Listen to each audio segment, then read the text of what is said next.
You know, one of the things that I always thought that it was so important and so interesting about studying alternative healing is that you might be studying medicine and you will find something that is related to herbalism or to religion of faith or that is present in several ways in different manner and different fields. And on the left, you can see that chakras are inexplicably tied with what we call the tree of life. If you are interested in chakras in more detail, you can take my Chakra 101 course, but also we're going to be covering the tree of life on my weekend course, which is called How to Be a Witch. And you can also study the tree of life and the Star of David and other things we're going to be covering on the Jewish and Wiccan tradition. Both of them we're going to be covering the Christian, Wiccan, and other faiths that are really tied, seems like religion and medicine, like it is both of them, the body and the soul are tied together somehow. So for now we're going to cover the chakra and the tree of life. So remember, we talk about your 7 chakras that are associated with days of the week, colors, crystal, gems, that are associated with planets. And so all these correlations we found in the scriptures in China and also in the Vedas in ancient India. When you're looking at aura, we'll be talking about the different colors of the aura, but true esoteric colors are quite different than you might think. And so some of the information that you will see here, especially when it refers to astrology or Vedic astrology or Hindu history, will be what is called Vedic astrology, also called Yodis.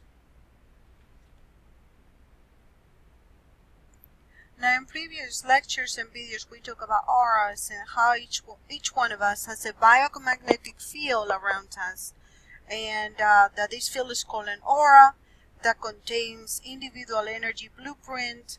And so the aura is like an energetic calling card, because it's the first thing that people sense when they meet you.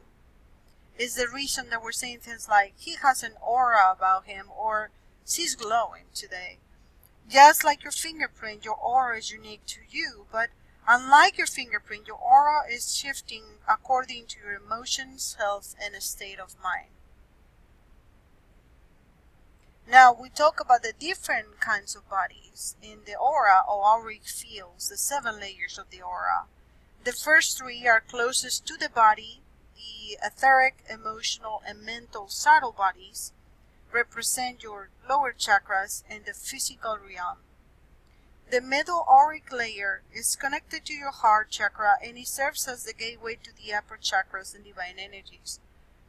And the 3 outermost auric layers, for example, the etheric templates, celestial and etheric subtle bodies, represent your upper chakras and are related to the spiritual realm.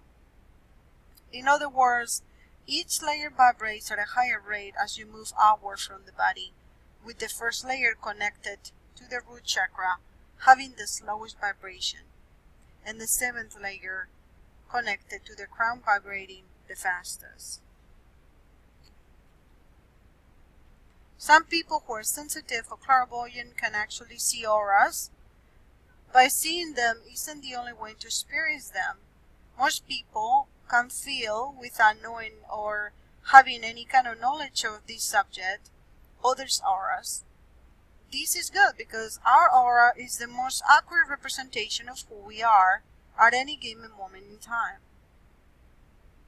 It relays information to the other person. Remember, our magnetic fields stand up to past 6 to 7 feet away from us, so we are relaying information always about our mind, emotions, physical health, and even past traumas that haven't been fully resolved. So anyone can manipulate the way they appear, but no one can fake their auric energy. For instance, we know this already, first impressions on a job.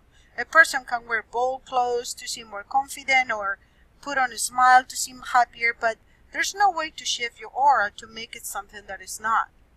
It always reveals the truth, and this makes the most accurate measure of your true state of being.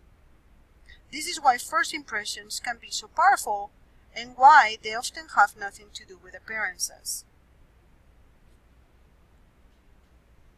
A healthy aura typically extends about 18 inches or 45.7 centimeters to 3 feet or 0.9 meters from the body.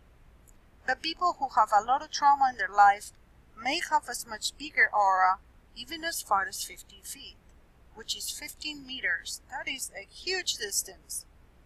This is due to the fact that they have felt unsafe in the world and have habitually sent their energy outward like a sentinel to see if a situation is dangerous. An easy way to detect if someone has an overly expanded aura is to ask them how they feel in a crowd. People with a really big aura will typically feel overwhelmed in the midst of a lot of people because they're sensing the energies of all the different people who are inside their large auric field at the same time. We already seen how an aura looks like, but most diagrams of ours show a cross-section view.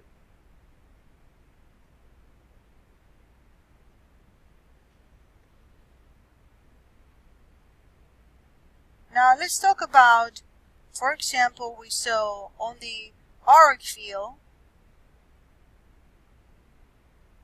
how there are different colors. This is an aura photograph, of course. You should be aware that instruments are coming right now that can measure auras. However, this is reproductions of what is called a biofeedback system. If you're in alternative healing, you probably have heard about our new therapy called biofeedback. Typically, the reading on biofeedback comes from temperature or acupressure measurements taken from the fingers of one hand. However, we can say that aura photos taken seem pretty accurate, and that it is true that with biofeedback an individual can work not only in their emotions but balance their stable inner being and their chakras. So how do these instruments work? Well, there are yogic and Ayurvedic traditions that connect particular fingers to each chakra element. For example, earth, water, or fire. And heat and pressure can be reliable indicators of human energy. So it is quite possible that measuring these things could create a decent representation of your aura.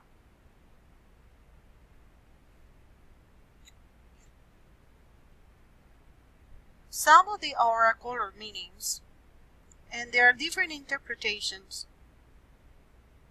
Remember that sometimes colors cannot be expressed with words. There's an in-between color. So some of the most accepted meanings for the basic aura colors are the following. We have red. If you see a person that has a lot of red, it means that it's committed, career-oriented, independent, protector. Red-orange means sexual, vibrant, maverick, manifestator. Orange means creativity, producive, adventurous, entertainer. Orange-yellow aura is emotionally intelligent, secure, systematic, problem solver. You can see that in this picture. We see this about the young lady on the photograph.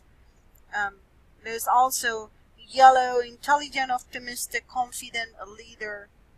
And as you can see, there might be variations or additions. Like the lady in the photograph, she has a lot of yellow, which tells us that she's an intelligent, optimistic, confident leader person. But also you can see a lot of blue and indigo violets, which means that she's probably a teacher. Blue means helpful, honest teacher. Indigo is intuitive, wise, a psychic, visionary. There's a little bit on her shoulder. Violet, magical, spiritual, futuristic, idealistic.